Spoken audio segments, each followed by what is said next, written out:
প্রিয় দর্শক, আসসালামু আলাইকুম। কেমন আছেন সবাই? আশা করি আপনারা সবাই ভালো আছেন। এতে দেখতে পাচ্ছেন আমার খামারের গরু। সবগুলো গরুকে দেখুন এই ঘাস খেয়ে যাই দিয়ে তাই খাইতেছে। এই দেখুন খাইবার নিছে।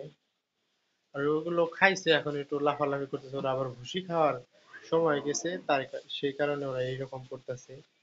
দেখুন সবগুলো গরুকে খাইতে দিছি।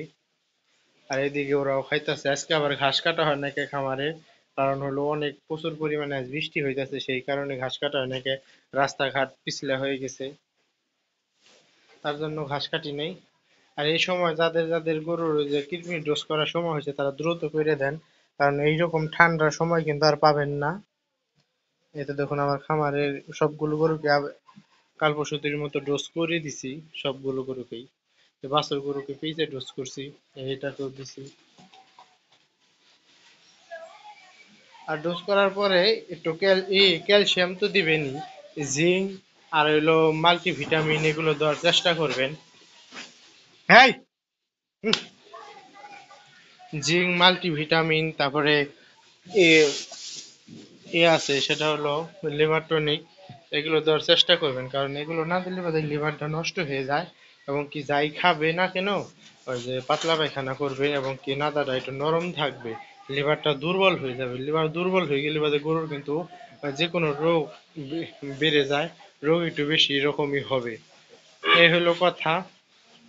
আর এর সাথে সাথে এই যে খামারে সবগুলো গরু কিনে 2 বেলা ঝাঁপায় দিবেন। 2 বেলা পারেন, 3 বেলা পারেন, যখন কিনা কীটনাশক করবেন তখন এই কাজটা করবেন আগে। আর তার পাশাপাশি যেগুলো কিনা অনেক বড় গরু, সেগুলো গরুকে একটু মিষ্টি জাতীয় স্যালাইন খাওয়ালেন, বা এই যে পানি ওই দিয়ে ওই যে চিনি দিয়ে শরবত গুলে খাওয়াইলেন। আমি তো স্বপ্নরাজকে খাওয়াইতাম এইভাবেই, কিন্তু এগুলোকে একটারও এখন তৈরি আমি দেওয়া হয় নাই কে। শুধুমাত্র স্বপ্নরাজকে খাওয়াইছি এইভাবে। আগে শরবত খাওয়াইছি কুশির মিটি দিয়ে বা চিনি দিয়ে, খাওয়ানোর পরে তারপরে হলো কৃমিনাশক ডোজ করছি। এই হলো কথাবার্তা সব দিকেই। এইভাবে করবেন, দেখবেন কোনো সমস্যা হবে না। আর খামারে গরুকে 2 বেলা দানাদার খাবার দেওয়ার চেষ্টা করবেন, কারণ গরুকে খাওয়ানোর নিয়মই 2 বেলা, সকাল 10টা পর্যন্ত, 6টা থেকে 10টা পর্যন্ত, এর মধ্যে খাওয়ান দাওয়ান সব শেষ করবেন।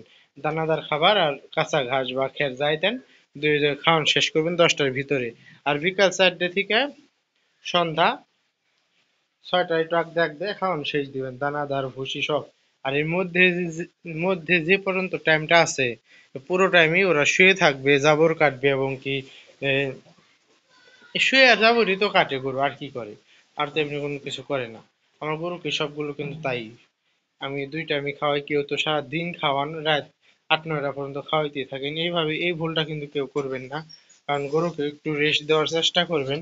কারণ ওরা রেস্টে না থাকলে বাদে ওদের কিন্তু মোটা তাজা হবে না, এবং কি গরুর দুধ বাড়বে না। এই হইলো ই যে কোনো জিনিসে পালতে গেলে বাদে ওদের একটা ওদের একটা টাইম দিবেন, নিয়ম মতো একটা কাজ করবেন। যে কোনো জিনিসের একটা নিয়ম আছে, এই নিয়ম মতন কাজ করবেন, দেখবেন আপনি একদিন সফলতা পেয়ে যাবেন। সফল হতে কিন্তু সময় লাগে না, এবং কি সফলতা আবার কষ্টও না, আবার কষ্ট এই হলো তার পাশাপাশি দিয়ে দিবেন গরুকে এই যে ক্যালসিয়াম ইনজেকশন দিয়ে দিবেন। যেগুলো গরু কাবু আছে সেগুলোকে দিয়ে দিবেন। এটা হলো ইনজেকশন দেওয়ার কারণ কি, গরু দ্রুত সুস্থ তো থাকবেই, তার পাশাপাশি গরুকে হবে যে ক্যালসিয়ামের যত ঘাটতি আছে সবগুলো পূরণ হয়ে যাবে। আমি তো এগুলোই করি। তাই সবাই ভালো থাকবেন, সুস্থ থাকবেন। ভিডিওটা তেমন বড় করলাম না। সবাইকে অসংখ্য ধন্যবাদ।